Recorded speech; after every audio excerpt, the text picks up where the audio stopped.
Uy! Ako na! Dirako! Third District! Rojas! First District! District 1! Yan, isimuan ko! O dire asama nga! Siabot natin bang! District 4!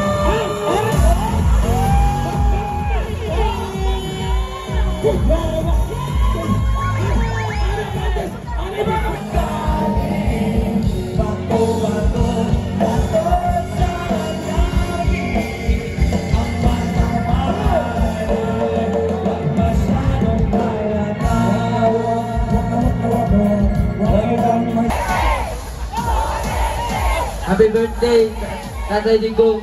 Ang first ikataon para sa mga media nga bias.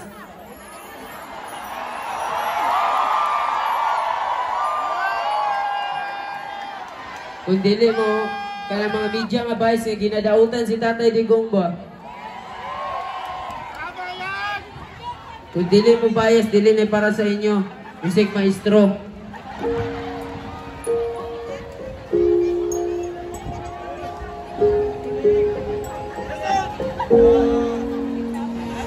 Hanggang kailan ba dapat kami mananahimik? Wala na ba kami karapatang magsalita? Patingin ng taong bayan, di pabor sa mga gimmick. Yung mga pakana kayo ay nakakasiwa. Sasabihin bayaran kami kapag di sumang-ayon. Pag di nyo gusto ang gusto namin, aba masama yung gusto nyo ang ulat-ulat naman dapat pakinggan. Pero ang katotohanan, pilit yung pinapalitan. Na pag hindi pabor sa nais nyo, kami ang sinungaling. Mga media bayaran na sa pera ay nahumaling. Kung sino ang kayang tumbas sa presyo ng inihain. Akala ko para sa masa ang ginagawa nyo, bakit di nagmamasyado? Kayo sa estado na kahit bitima kaya nyo gawing akusado. Kontrolado nyo telebisyon, dyaryo at radyo. Kayo nabubulag-bulag, bahal ka na mo, panalo ka. Ang ligasiya ni Digong, hindi mo na mabubura. Ipalit nyo si Tatay Digong sa mga Pilipino. Dinudurog nyo ang puso namin para Pilipino. Di na lang niyag nyo na lahat aming karapatan. Nakahiya maging Pinoy, tinanggalan nyo ng gangaling sa bansa na kung saan minamani obra ng pera. Hinababoy nyo batas at ang aming Korte Suprema. Para sa sariling interes lahat ay tatahakin.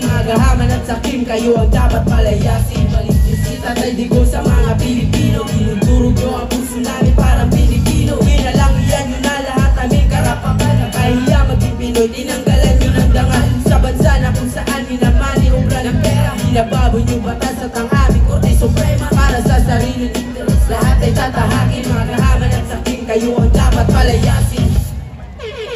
Dagan niyo salamat.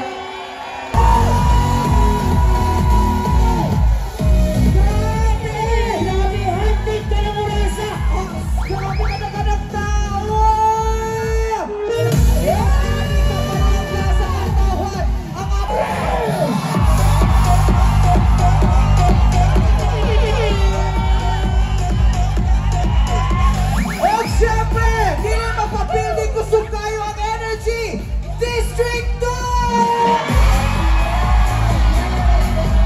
Okay lang, siyempre. Pusa, sa dini po ni mapapildi na distrito, kaya nakakadini ka lang sa sentro. Asa ang mga District 1!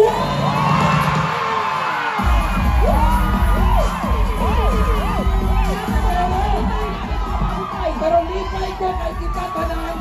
And the land of the wind. O sabi na, buhangin! Asa ka mga to? Proud tayo. Pasilingan ko na doon sa baybay. Yeah, of course, para tuloy-tuloy ang ating kasiyahan para ng atong mga kabo!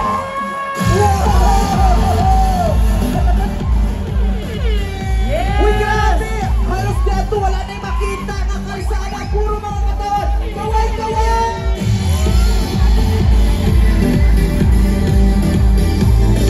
Grabe! Again sa mga usap, di mahinom doon na mo. Labi natin mga senior. Siyempre, ang atong mga viewers, siyempre na-handle sa mga lain-laing mga cities kung saan kung pagkahibalo ng ating 84, more than 18 na cities, municipalities and provincials nga Huling balita ko kay Tatay Digong, ang tagal kaming magkasama. Alam niyo, higit pa sa tatay ang turing ko sa kanya. Anong gusto nilang gawin kay Tatay Digong. Kung kaya nilang ipadala si Tatay Digong doon, gawan nyo ng paraan paano siya ibalik dito. Ako naman po, buklatin nyo man ang, pag namatay ako, buklatin nyo ang katawan ko. Duterte po. Sir, maraming salamat. Ikaw yung bukod tanging Pangulo na naawa. Naawa ka dun sa presyo ng bigas na hindi maabot ng ordinaryong mamamayan. Naawa ka sa ordinaryong mamamayan na balik ng balik nagpaparenew ng driver's license. Na balik ng balik nagpaparenew ng passport.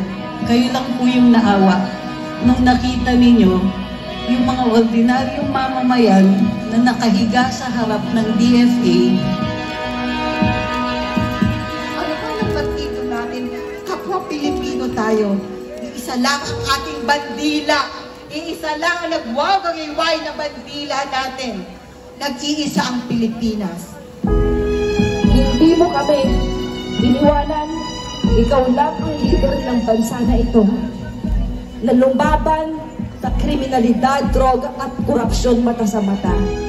Inalay mo, Tatay Digong, ang buhay mo para sa amin, para sa aming bayan. Kaya Tatay Digong, kung nakikinig ka at napapanood mo ito,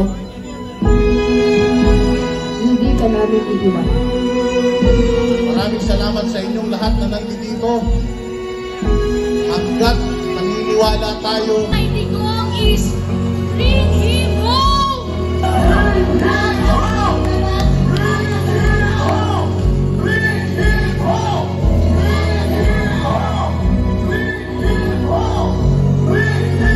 Mahal na mahal ka namin, kahit nag-iisa ka dyan.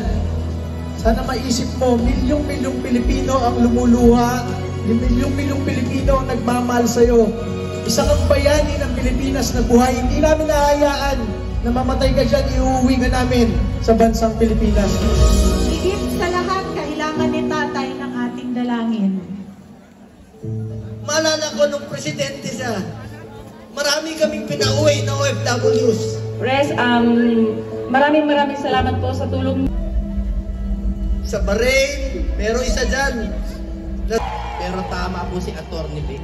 Pagkatapos ng iyak na yan, kailangan nating kumilos sa legal at mapayapang paraan. Ako po'y nakikiusap sa inyo na kayo'y gigigilan ng gusto dyan. Dahil sa inustisya na ginagawa nila, ako pa rin na nakikiusap sa inyo. I am appealing for your sobriety. Sana kalma lang tayo. Huwag tayo gumawa ng dahas. Nakikiusap po ako, makina tayo. Huwag po tayo gumawa ng bagay na ibabalik sa atin. Mga Pilipino, magkaisa po.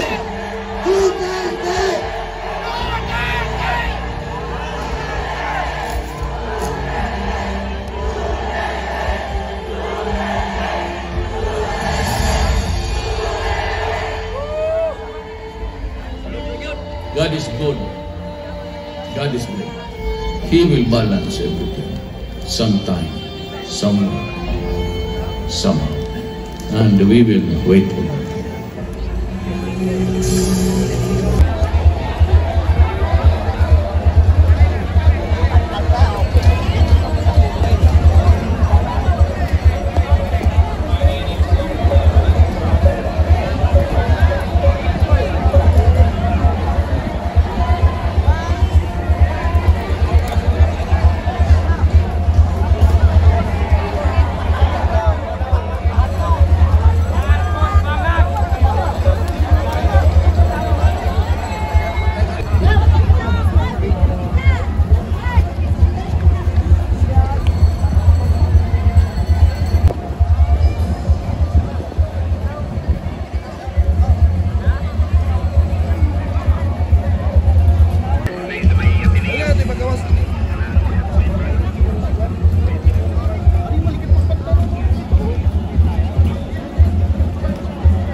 Ayan o, walang signal.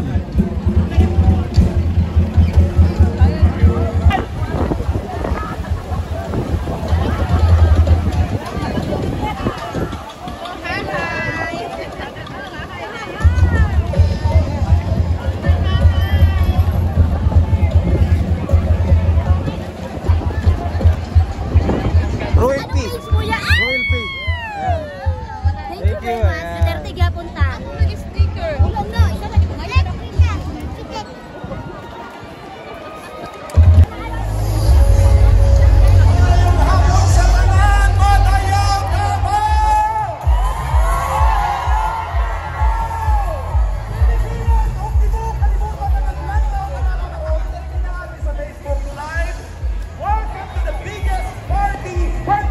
Celebration diri sa Pilipinas. Mao kini ang selebrasyon sa pagtibaya sa ika-80th birthday sa usa ka strong nato nga leader na naghatag og kanindot og kanangga gamaayo diri sa atong nasod og ang iyang kaugalingon. Tibuok niyang kinabuhi gihatag sa pagbenepisyo sa atong nasod. Walay lain ang ato ang pinalanggang presidente Rodrigo Roa Duterte.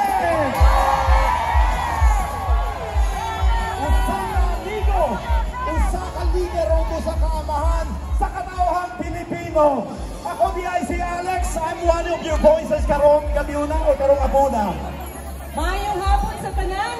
Ako po si Melanie and kauban na atong mga maanyag na host, of course, namin dili para sa inyo kay magtipalakta sa selebrasyon sa birthday, of course, sa atong pinalangga PRRD. So, be with us, okay? Kabalo ka atong Melody, Alex. Nag-host ka atong araw ng Davao. Ang tao nagbaha, pero karon nag-luto. Oh, kanina.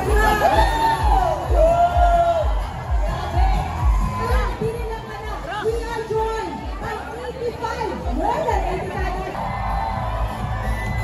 Dakbayan na puno sa maghigugma ang PRM para kay Tatay Digong! O pili na ka na. Gusto na ako, madungaw ka mga tingog sa nakamitambong karon. Pero may group na to. Ay, may group. Klaro. Basta, sino ka masuk na sinikipin ninyo? Ready? Get set, district one!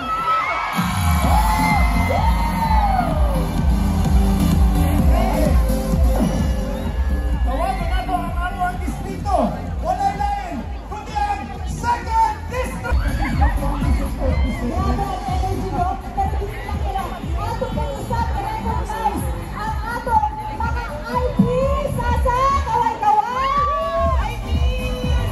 Farmers! At ang ating mga Ang ruwas yan, ruwas.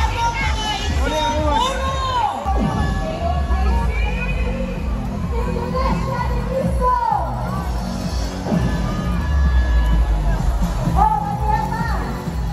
Siyempre, mga Katoliko!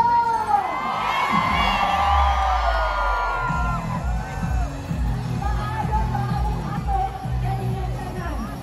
Pero matawag din natin celebration sa birthday ni Tatay Digong. Apan, celebration kaya mga achievement.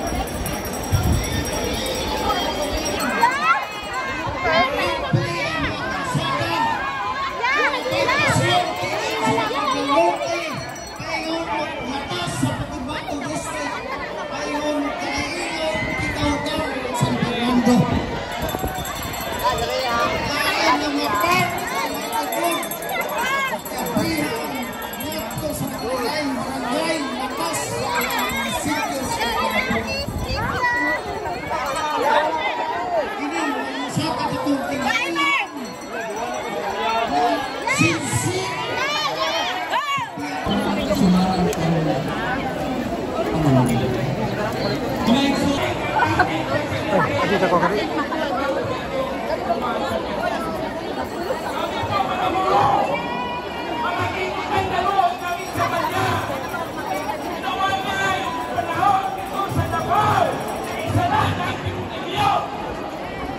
kaupo niya sa 1988 na nagiging piyo, alam niya ang manuguro na bawat libo may representative. Ginawa niyang yun po ang isang ligasi ng mga Moro na ipagkapaso ni Duterte. Ang mga Moro, patas po ang pagtingin niya sa mga Muslim Kristiyano man.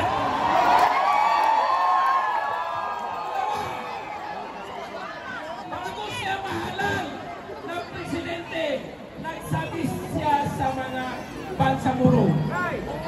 Nagsabi po siya sa mga Bangsamoro na kung ako ay magiging presidente, ibibigay ko sa inyo ang Bangsamoro Organic Law. Ipirma ko yan kahit nakulong ako. Yung nakaupo po siya, kahit sabi niya, makulong ako ay pipirmahan ko, ibibigay ko sa inyo para may peace ang Bangsamoro. Ngayon, maniwala po sa mga Bangsamoro, oras natin ngayon. Hindi ibig sabihin na pagbabayad tayo ng utang na loob na bigay siya sa atin para sa lahat ng mga Moro na nakikinabang sa lahat dito sa Pilipinas. Yung nag-appoint po siya ng presidente, nag-appoint po siya ng mga department head, mga Supreme Court, Department of Justice, na 35 na mga Moro. Ganon kaganda ang pag-aapamalakad ng ating Presidente Rodrigo Duterte. Tama ba? Ngayon, nararamdaman ninyo ba? May inappoint pa ang gobyerno ng mga Moro? Dalawa lang siguro. I-compare ninyo sa 35 na mga Moro na gi-appoint sa ating Presidente Rodrigo Duterte. Mga kaibigan, mga kapatid. Salamat sa iyong tanangan ito sa birthday sa ato ang Presidente nga si Rodrigo Duterte!